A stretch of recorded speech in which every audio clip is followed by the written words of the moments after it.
Réflexion sur « Aimer son prochain comme soi-même ». Première partie. En discutant avec deux personnes, elle me disait « Le Tout-Puissant a dit d'aimer son prochain. Le Tout-Puissant a donné à chacun des prescriptions à l'égard du prochain. » Le livre de Siracide nous dit au chapitre 13 versets 14 et 15 « Toute créature vivante aime son semblable, et tout homme son prochain. Toute chair s'unit selon son espèce, et tout homme s'associe à son semblable. » Ce verset montre ce que veut le Tout-Puissant, au sujet du comportement, au niveau de sa création, c'est-à-dire, l'homme et les êtres vivants. La miséricorde de l'homme s'exerce envers son prochain, mais la miséricorde du Très-Haut s'étend à toute chair. Il reprend, il corrige, il instruit, et ramène au bercail, comme le berger son troupeau. Je tiens à signaler, je ne veux pas blesser personne. Je ne fais partie d'aucune religion, je cherche, le Tout-Puissant, le Créateur de toutes choses, par sa grâce. Beaucoup de personnes ne veulent pas effectuer des recherches. Ils boivent tout ce qu'on leur dit sans chercher à comprendre. Je ne vous demande pas de croire tout ce que je dis ici, mais d'effectuer des recherches. Il y a un peuple à qui le Tout-Puissant a donné sa loi, ce sont les Israélites. Il n'a donné à aucun autre peuple de faire les sabbats et les fêtes qui lui appartiennent. Beaucoup prétendent qu'ils font partie de ce peuple alors qu'ils ne le sont pas. Lorsque je dis que les Israélites sont noirs, beaucoup me disent il n'est pas parlé de couleur dans la Bible. Beaucoup aiment dire tu aimeras ton prochain comme toi-même, c'est ce qui est important, sans chercher à comprendre la signification. Je rappelle, la loi a été donnée aux Israélites, peut-être que j'ai tendance à me répéter mais ce n'est pas grave. Définition du mot prochain. Le 1. Prochain. Personne, être humain considéré comme un semblable. Synonyme de prochain, autrui, frère, l'autre, les autres, semblable.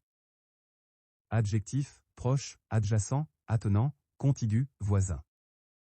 Il ne faut pas enlever le mot dans son contexte. Beaucoup prennent ce verset, tu ne te vengeras point, et tu ne garderas point de rancune contre les enfants de ton peuple. Tu aimeras ton prochain comme toi-même. Je suis le Créateur. Lévitique 19.18. Pour dire que l'on doit aimer tout le monde. Je rappelle, la loi a été donnée aux Israélites et non à un autre peuple. Donc ce verset concerne le peuple israélite. Citation de la Bible d'Alexandrie, le Lévitique, introduction, page 13. Origène, prêchant à Césarée, au IIIe siècle de notre ère, ses homélies sur le Lévitique, avait conscience de la mauvaise réputation de ce livre de l'Ancien Testament auprès du public chrétien. Il est fatal, dit-il, que ceux qui entendent lire dans l'Église le rituel des sacrifices, l'observance des sabbats ou d'autres pratiques de ce genre, soient scandalisés et disent quel besoin de lire cela dans l'Église. Cependant, le Lévitique ne présente que certains aspects du culte israélite, c'est peut-être dans le psautier qu'il faut chercher les prières et les chants qui accompagnent les rites. Mais ce que le Lévitique veut faire pénétrer dans la conscience des fidèles, et cela avec une inlassable assistance, c'est que la communion avec le Créateur, le Tout-Puissant, le Très-Haut vivant, est la vérité dernière de l'homme. Dans la 4e section qui comprend les chapitres 17 à 26 que l'on désigne généralement sous le titre de loi de sainteté, appelé parfois code de sainteté.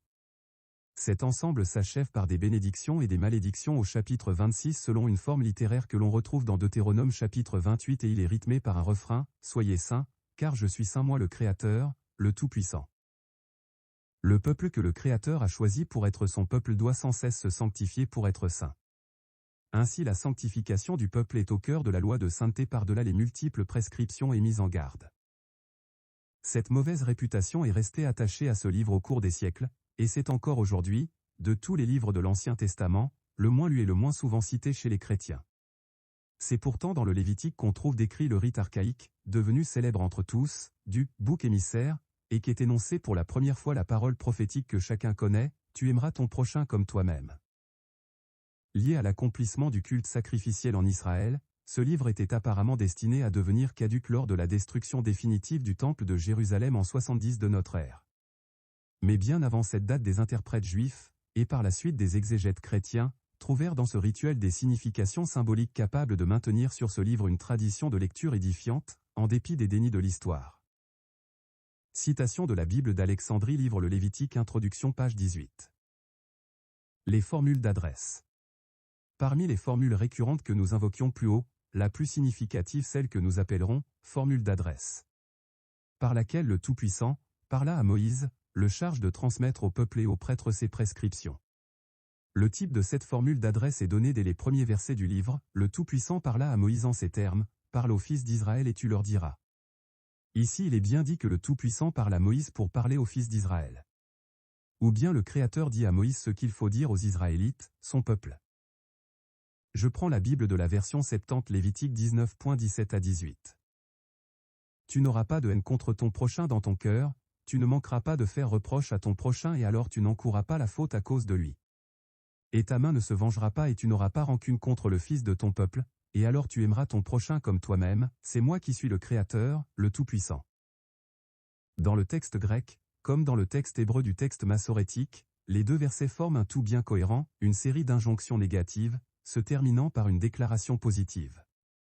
En 6 énoncés successifs s'effectue un trajet psychologique qui va de la haine à l'amour. Le sens de l'ensemble ne se comprend correctement que si l'on interprète le caille final de chacun des deux versets non comme un simple copule, mais comme une véritable conjonction consécutive, avec le sens de « et alors », et c'est ainsi que à la fin du verset 17 comme à la fin du verset 18. Le dernier membre de phrase introduit une conséquence, voire une promesse, et non plus une injection proprement dite. Ainsi, en 2 paliers logiquement articulés, l'amour du prochain est présenté comme l'aboutissement et pour ainsi dire la récompense d'un comportement où le reproche fait à bon escient et la rancune évitée sous les conditions d'une affection juste, équilibrée, permettant à chacun de se reconnaître comme le prochain de l'autre. Parmi les versions françaises modernes du Lévitique hébreu, seule la Tob traduit correctement la fin du verset 18, c'est ainsi que tu aimeras ton prochain comme toi-même. Les citations de la sentence lévitique sur l'amour du prochain qui sont faites dans le Nouveau Testament méritent d'être ici rappelées. La sentence est citée 2 fois par Paul dans Romains chapitre 13 versets 9 à 10. En effet, les commandements, tu ne commettras point d'adultère, tu ne tueras point, tu ne déroberas point, tu ne convoiteras point, et ce qu'il peut encore y avoir, se résument dans cette parole, tu aimeras ton prochain comme toi-même. L'amour ne fait point de mal au prochain, l'amour est donc l'accomplissement de la loi. Au terme d'une série d'injonctions négatives tirées du Décalogue, Paul cite comme parole, logo, et non comme commandement, entolé, l'amour du prochain qui résume les commandements et constitue le plein accomplissement de la loi. Le livre de Siracide nous dit, toute sagesse consiste dans la crainte du Tout-Puissant, et dans toute sagesse est l'accomplissement de la loi. Vous avez une définition de la sagesse dans la conclusion, la sagesse est le livre des commandements du Tout-Puissant. Donc, l'amour est égal à la sagesse. En Galates chapitre 5 verset 14 Paul s'exprime de manière semblable, car toute la loi est accomplie dans une seule parole, dans celle-ci, tu aimeras ton prochain comme toi-même. Dans les évangiles, la sentence est citée comme un commandement en Matthieu chapitre 19 verset 19, honore ton père et ta mère, et tu aimeras ton prochain comme toi-même. À la suite des 5 derniers commandements du Décalogue, la sentence est énoncée par Yehoshua dans sa pleine littéralité, avec caille consécutif que ne reproduisent pas les parallèles Marc chapitre 10.19 et Luc chapitre 18.20. Marc 10.19, tu connais les commandements, tu ne commettras point d'adultère, tu ne tueras point, tu ne déroberas point, tu ne diras point de faux témoignages, tu ne feras tort à personne, honore ton père et ta mère.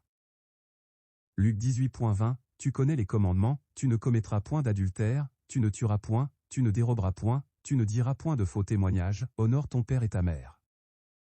En Matthieu chapitre 22 verset 39 parallèle à Marc chapitre 12 verset 31. Yehoshua cite la sentence comme le deuxième commandement essentiel de la loi.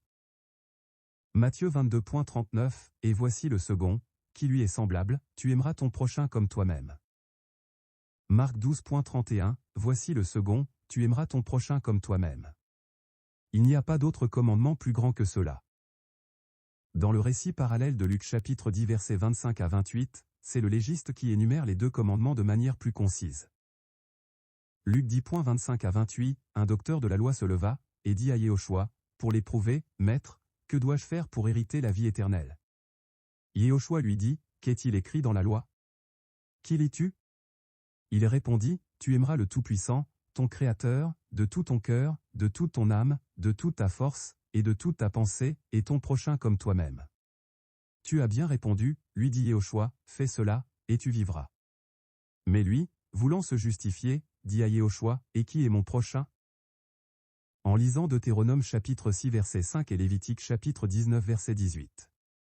La réduction conceptuelle que fait subir à la sentence le scribe de Marc chapitre 12 verset 33, le fait d'aimer son prochain comme soi-même, laisse penser que la sentence lévitique était un topo bien connu de la doctrine pharisienne. Mais détachée dans son contexte scripturaire, la sentence courait le risque de perdre son caractère de promesse et de devenir le commandement impossible. Deutéronome 6.5 « Tu aimeras le Tout-Puissant, ton Créateur, de tout ton cœur, de toute ton âme et de toute ta force. » Lévitique 19.17 à 18 « Tu n'auras pas de haine contre ton prochain dans ton cœur, tu ne manqueras pas de faire reproche à ton prochain et alors tu n'encourras pas la faute à cause de lui. Et ta main ne se vengera pas et tu n'auras pas rancune contre le fils de ton peuple, et alors tu aimeras ton prochain comme toi-même, c'est moi qui suis le Créateur, le Tout-Puissant. » Marc 12.33 « Et que l'aimer de tout son cœur, de toute sa pensée, de toute son âme et de toute sa force, et aimer son prochain comme soi-même, c'est plus que tous les holocaustes et tous les sacrifices. » Allons maintenant dans le livre de Lévitique chapitre 19. Versets 33 à 34 « Si quelqu'un immigre chez vous en immigré dans votre pays, vous ne l'opprimerez pas, tel que l'autochtone sera parmi vous l'immigré qui vient chez vous, et tu l'aimeras comme toi-même, parce que vous avez été immigrés au pays d'Égypte, c'est moi qui suis le Tout-Puissant votre Créateur. » Dans cette partie nous avons deux conditions. Il est bien dit si quelqu'un immigre chez vous et aussi que l'autochtone sera parmi vous l'immigré qui vient chez vous. Voici les deux conditions, l'immigré et l'autochtone parmi le peuple israélite. Nous savons de nos jours que le peuple israélite est dispersé partout à travers le monde.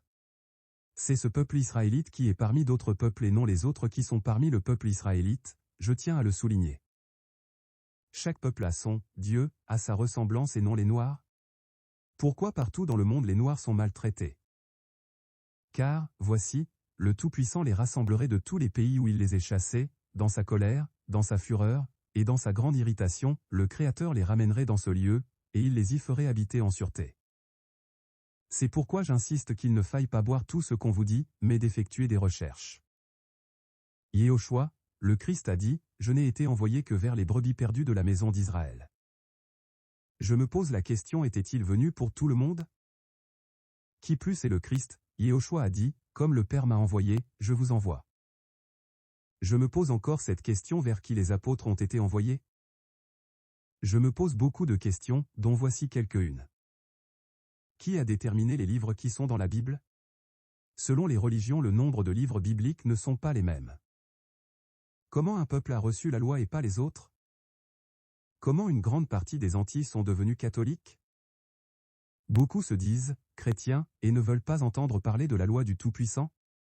De plus disent que les lois ont été abolies par Yehoshua, le Christ, par ce qui a été accompli par sa mort sur le bois du calvaire. Pourquoi chaque religion fait à sa façon et non comment est écrit dans leur propre Bible? Pourquoi le mensonge est devenu bien alors que la vérité les gens n'aiment pas? Toutes ces questions peuvent faire l'objet d'une réflexion. Conclusion. Le Tout-Puissant aime la piété et non les sacrifices, et la connaissance du Créateur plus que les holocaustes. Et préfère la pratique de la justice et de l'équité. Ainsi parle le Tout-Puissant, le Créateur, il nous rassemblera du milieu des peuples, et nous recueillera des pays où nous sommes dispersés, et nous donnera la terre d'Israël. Comme le dit le livre de Siracide au chapitre 9 verset 14, nous devons observer autant que possible notre prochain. La sagesse, c'est le livre des commandements du Tout-Puissant, et la loi qui subsiste à jamais, tous ceux qui s'y attacheront arriveront à la vie, mais ceux qui l'abandonneront iront à la mort. Le résultat final de la crainte du Tout-Puissant est la sagesse. En effet, la sagesse, le livre des commandements du Tout-Puissant, est un esprit qui aime les hommes, et il ne laisse pas impuni le blasphémateur pour ses discours, car le Tout-Puissant est le témoin de ses reins, le véritable scrutateur de son cœur, et il entend ses paroles. Pour aucune injustice ne gardons pas rancune à notre prochain, et ne faisons rien au milieu de nous par des actes de violence. Le mot prochain désigne l'Israélite, l'immigré, l'étranger, qui vit au milieu du peuple israélite. L'autochtone, l'indigène, qui vit au milieu du peuple israélite. Et je finis par cette phrase du livre de Siracide, le Tout-Puissant seul est juste.